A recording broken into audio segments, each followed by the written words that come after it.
Hi అండి, అందరూ బాగున్నారా? నేనైతే చాలా బాగున్నానండి. లాంగ్ వీడియో అనేది పెట్టక చాలా రోజులు అవుతుంది కదా, సో నాకు కుదరట్లేదండి. ఇంకా తొందరలో వంట అనేది చేసేస్తున్నాను, కుదరక వీడియో అనేది చేయట్లేదు అనమాట. ఈరోజు వచ్చేసి మనకి తోటకూర గంగబయల కూర కాంబినేషన్తో కర్రీ అనేది చేస్తున్నాను. చాలా బాగుంటుంది అనమాట. మనం ముందుగా ఆయిల్ అనేది వేసేసుకుందాం, తడి అనేది లేకుండా. అయిన తర్వాత ఆయిల్ అనేది వేసుకుందామండి. నేను వచ్చేసి ఆయిల్ అనేది రైస్ బ్రౌన్ ఆయిల్ వాడతానండి, మీ అందరికీ తెలుసు కదా. సో రైస్ బ్రౌన్ ఆయిల్ వేసేసుకున్న తర్వాత నాకు ఇది హీట్ ఎక్కుతుంది.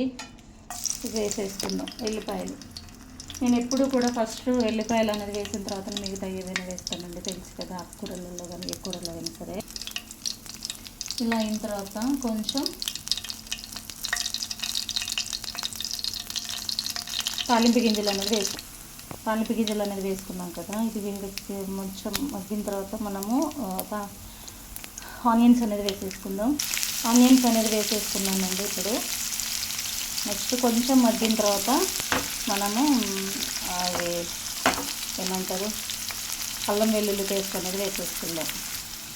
ఒకసారి కలిపేసుకుందామండి.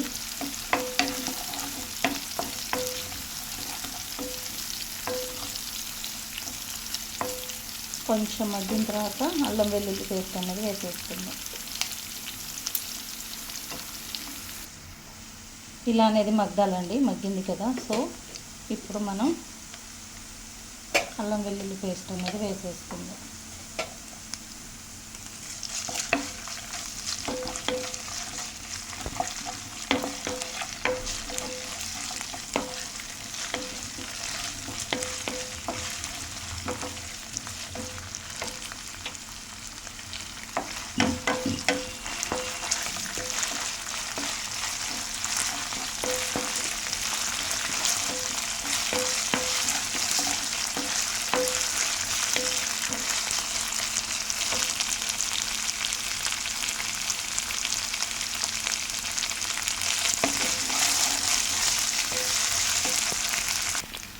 ఇలా మగ్గింది కదండి, దీంట్లో మనం పసుపు అనేది వేసేసుకుందాం.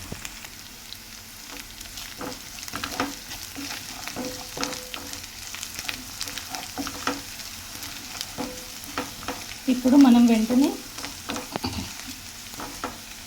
తోటకూర అనేది వేసేసుకుందాం. తోటకూర అనేది ముందు వేసుకోవాలండి. గంగబయల కూర అనేది వేసుకోవద్దు అనమాట. ఎందుకంటే గంగబయల కూర అనేది తొందరగా మగ్గిద్ది, తోటకూర అనేది ఉడకదు. కాబట్టి కొంచెం ఇది ముందు వేసుకొని మగ్గిన తర్వాత అప్పుడు ఎప్పుడు వేసుకోవాలి ఇది అనేది నేను చూపిస్తాను. గంగబయల కూర అనేది ఇదైతే ఫస్ట్ వేసాం కదా, మగ్గిచ్చేద్దాం. దీంట్లో ఏంటంటే మనం కొంచెం సాల్ట్ అనేది వేసేసుకుందాం. వేసేసుకున్నాం. పచ్చిమిర్చి వేసుకుంటే చాలా బాగుంటుంది. కాకపోతే ప్రజెంట్ నా దగ్గర పచ్చిమిర్చి అనేది లేవండి, అయిపోయాయి. కాబట్టి నేను ఎండుకారం అనేది వేసుకుంటున్నాను. సాల్ట్ అనేది చూసారు కదా, తగినంత వేసుకోవాలండి. ఇదైతే నాకు ఫైనల్గా సరిపోయిద్దా లేదా అనేది నేను ఒక 2 నిమిషాలు 3 నిమిషాలలో దింపుతామన్నప్పుడు ఒకసారి ట్రై చేస్తాను. ఓకేనా. ఇప్పుడు మనం మూత అనేది పెట్టేసుకుందాం. ఆ కూరలో కొంచెం ఆయిల్ అనేది ఎక్కువ వేసుకొని మంచి టేస్ట్ అనేది ఉంటుంది, కాబట్టి వేసేసుకోవచ్చు. నేను ఎక్కువ ఆయిల్ వేసుకున్నా కూడా నాకేం ప్రాబ్లం అనేది ఏమి ఉండదండి. ఆయిల్ అనేది ఎక్కువ వేసేసుకున్నా నాకైతే ఏమి ప్రాబ్లం అనేది ఉండదు, ఎందుకంటే నేను రైస్ బ్రౌన్ ఆయిల్ అనేది వాడుతున్నాను కాబట్టి ఉండదు. ఓకేనా. ఇప్పుడు మనం మూత అనేది పెట్టేసుకుందాం. ఆకుకూర అనేది మనకి ఇలా మధ్య వరకు ఉన్న తర్వాత ఇప్పుడు గంగబయల కూర అనేది వేసేసుకుందాం. మనం చూడండి, వేసేసుకొని మొత్తం కలిపేసుకున్నానండి. మనకి ఇందులో ఏంటంటే మనం కర్రీ మగ్గిచ్చే దాన్ని బట్టే టేస్ట్ అనేది ఉంటుందండి, ఏ కూర అయినా సరే. ఓకేనా. ఇప్పుడు మనం మూత అనేది వేసేస్తాం. ఇప్పుడు మనం మగ్గింది కదండి, ఇప్పుడు మనం దీంట్లో టమాటాస్ అనేది వేసేసుకుందాం.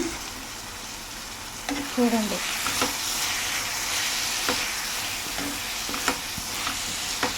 ఫైనల్గా కలిపేసుకుందాం.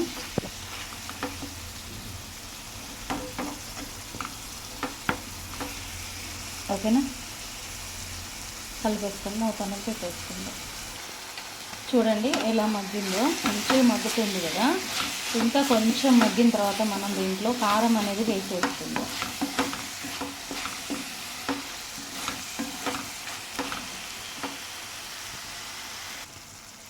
దీంట్లో కొంచెం మనం కొత్తిమీర అనేది వేసేసుకుందామండి.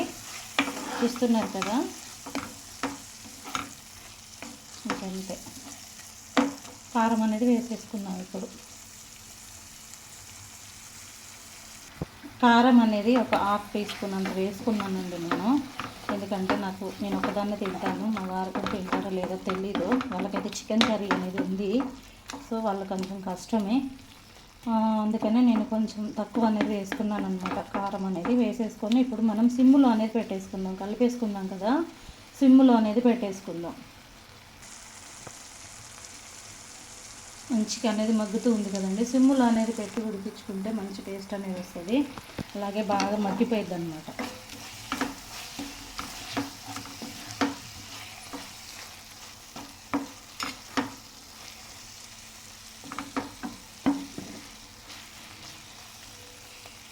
ఇంకొక 5 మినిట్స్లో కర్రీ అనేది కంప్లీట్గా అయిపోద్దండి. ఓకేనా. కొంచెం సాల్ట్ అనేది పడుతుంది, కొంచెం వేసేస్తాను. వేసేసి కలిపేసి మూత అనేది పెట్టేస్తాను. ఫైనల్గా ఇంకా ఇంతేనండి, కర్రీ అనేది అయిపోయింది. ఇంకొక 5 మినిట్స్లో నేను చూపిస్తాను మళ్ళీ ఒకసారి మీకు. ఓకేనా.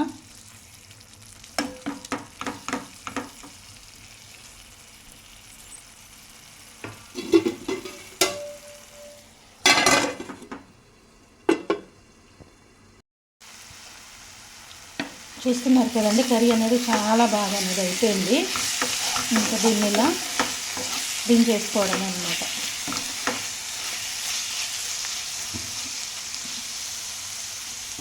చాలా బాగా అయింది కదండి. అయితే దీంట్లో మనము ఏమేమి వేసుకున్నామంటే, ఫస్ట్ ఆయిల్ అండి, దాని తర్వాత వెల్లిపాయలు ఒక 2, 3, 4 మన ఇష్టము, కూరని బట్టి వేసుకోండి. నేనైతే ఒక 3, 4 వేసుకున్నాను. అలాగే దీంట్లో వచ్చేసి ఇంకా స్టవ్ అనేది ఆపేసి మూత అనేది పెట్టేస్తున్నాను. మూత అనేది కాదండి, ఇప్పుడు మాట్లాడేసిన తర్వాత మూత అనేది పెట్టేస్తాను నేను. అలాగే వెల్లిపాయల తర్వాత తాలింపు గింజలు వేసుకున్నాను. దాని తర్వాత మనము ఆనియన్స్ తర్వాత ఆనియన్స్ అనేది కూరని బట్టి అండి, మీ కాడ ఎంత ఉంటే అంత. తర్వాత తోటకూర అనేది వేసుకుని పసుపు వేసుకున్న తర్వాత అల్లం వెల్లుల్లి పేస్ట్ వేసి పసుపు వేసిన తర్వాత మూత అనేది పెట్టేసుకున్నాను కదా. సో అది మగ్గిన తర్వాత అప్పుడు తోటకూర అనేది వేసాను. కొంచెం మగ్గించిన తర్వాత నెక్స్ట్ గంగబెల్ల కూర అనేది వేసాను. దాని తర్వాత మగ్గిన తర్వాత కొంచెం కారం వేసుకున్న తర్వాత టమాటోస్ అనేది వేసి ఇలా మగ్గించేసి సిమ్లో పెట్టి మగ్గించుకున్నానండి. సో ఇలా అనేది ఫైనల్గా కర్రీ అనేది ఇలా అయిపోయిందనమాట. మీరు ఒకసారి ఇలా ట్రై చేయండి. చాలా అంటే చాలా బాగుంటుందండి కర్రీ టేస్ట్ అనేది. ఎందుకంటే నేను అప్పుడప్పుడు చేస్తూ ఉంటాను. నేను ఈరోజు గంగబెల్ల కూర తోటకూర అనేది కలిపి టమాటో వేసి ఎందుకు చేశాను అంటే, అది కొంచెం నిన్న ఫ్రిడ్జ్ అనేది ఆఫ్ చేసి వేయడం మర్చిపోయానండి. సో అది కూర అనేది కొంచెం బాగాలేదనమాట, చాలా వరకు ఖరాబ్ అయిపోయింది. కొంచెం బాగుంది తీసేసి ఇది 2 కూడా కలిపేసి నేను అందుకని 2 కలిపి వండాను అనమాట. ఈ కాంబినేషన్తో అనేది చాలా బాగుంటుంది. ఒకసారి అనేది చేసుకొని టేస్ట్ చేసి ఎలా ఉందో నా కామెంట్ బాక్స్లో కామెంట్ చేయండి. అలాగే ఛానల్ అనేది చూసి ఒక లైక్ అనేది ఇవ్వండి ఫ్రెండ్స్. వీడియో అనేది చూసిన తర్వాత మీకు నచ్చితేనే ఒక లైక్ అనేది ఇవ్వండి. అలాగే మన ఛానల్ అనేది మీకు నా వీడియోస్ అనేది ఉపయోగపడుతున్నాయి, బాగున్నాయి అనుకున్న వాళ్ళు సబ్స్క్రైబ్ చేసుకోండి. ఓకేనా. అందరికీ బాయ్ అండి. Thank you so much friends. అందరికీ కూడా థ్యాంక్ యూ సో మచ్.